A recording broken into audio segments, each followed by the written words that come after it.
Oke, hari ini kita akan bedah sesuatu yang seru banget. Kita nggak cuma lihat berita utama, tapi kita mau bongkar strategi asli sebuah perusahaan dengan cara yang beda, yaitu lewat laporan keuangannya.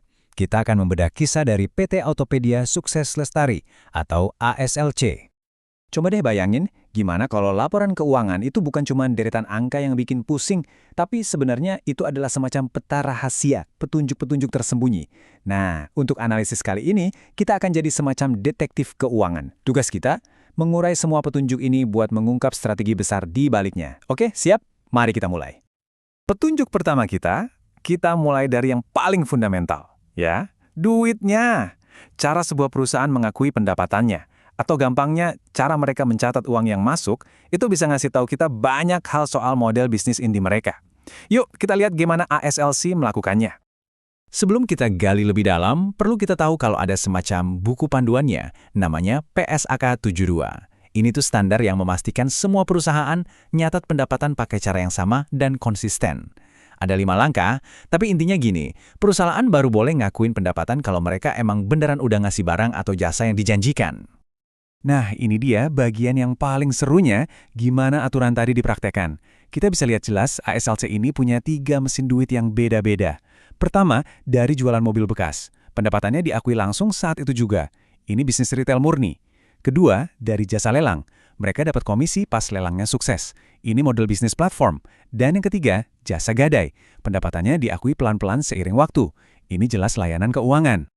Jadi, poin krusialnya apa? Cuma dengan ngelihat cara mereka mencatat pendapatan, kita udah bisa nyimpulin kalau ASLC ini bukan sekedar dealer mobil bekas biasa. Mereka ngejalanin model bisnis yang kompleks, yang mencakup retail, lelang grosir, dan juga jasa keuangan. Petunjuk pertama udah jelas banget. Sekarang, kita lanjut. Petunjuk kita berikutnya adalah satu angka yang gede banget dan terus terang agak misterius di neraca keuangan mereka. Angka ini nunjukin satu langkah strategis yang masif, sebuah pertaruhan besar yang mereka ambil untuk masa depan. Dan ini dia angkanya, 32,6 miliar rupiah. Angka ini dicatat sebagai goodwill. Tapi goodwill itu apaan sih? Dan datangnya dari mana coba? Gampangnya gini, goodwill itu harga lebih yang dibayar ASLC waktu mereka membeli perusahaan lain, yaitu Balai Lelang PT JBA Indonesia. Jadi, 32,6 miliar ini sebenarnya nilai buat hal-hal yang nggak kelihatan, kayak reputasi merek JBA atau potensi keuntungan di masa depan. Ini adalah bukti nyata dari strategi mereka untuk tumbuh lewat akuisisi. Tapi, nah ini dia, nilai segede ini tuh nggak dijamin selamanya. Setiap tahun, ASLC harus ngebuktiin kalau taruhan ini masih masuk akal. Dan ini semua tergantung banget sama asumsi optimistis dari manajemen tentang masa depan. Mereka pakai proyeksi tingkat diskonto 12% dan pertumbuhan 2,51%. Kalau aja asumsi ini meleset, nilai goodwill itu bisa langsung anjlok. Jadi, petunjuk kedua ini ngasih lihat strategi pertumbuhan yang agresif dengan cara membeli perusahaan lain. Tapi di saat yang sama, ini juga nimbulin resiko yang signifikan, karena nilainya bergantung penuh sama kinerja di masa depan. Nah, ini kan jadi pertanyaan ya, gimana cara mereka mengelola resiko ini? Petunjuk ketiga kita ini agak tersembunyi, yaitu di kebijakan mereka soal instrumen keuangan. Mungkin kedengarannya teknis banget ya, tapi sebenarnya ini kayak jendela buat ngintip karakter asli perusahaan dan cara mereka menghadapi risiko. Dan ini dia, sebuah kutipan yang lugas dan kuat banget dari kebijakan mereka. Instrumen keuangan tidak diperdagangkan. Ini pernyataan yang jelas banget.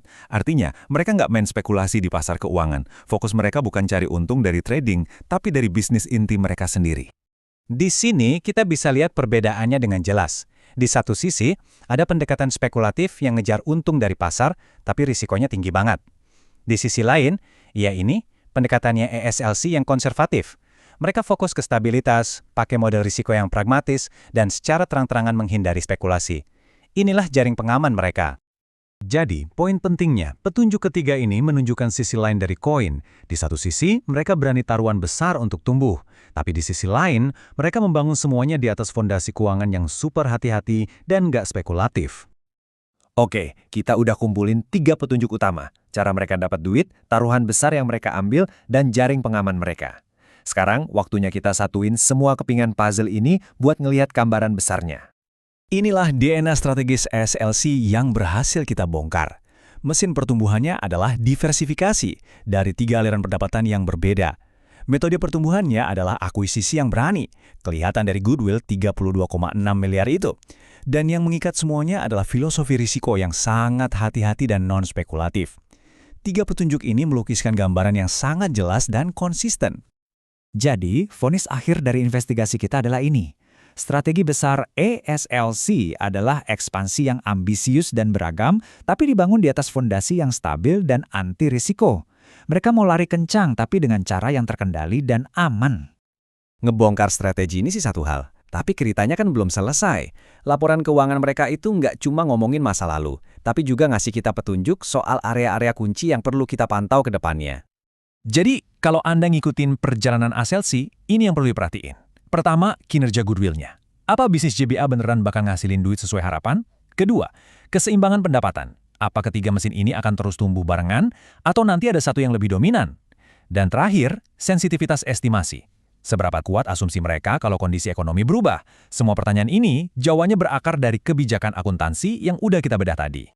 Pada akhirnya, laporan keuangan ASLSC ini menceritakan sebuah narasi yang jelas tentang ambisi yang diimbangi dengan kewaspadaan. Sebuah strategi pertumbuhan yang agresif, tapi dengan jaring pengaman yang kuat.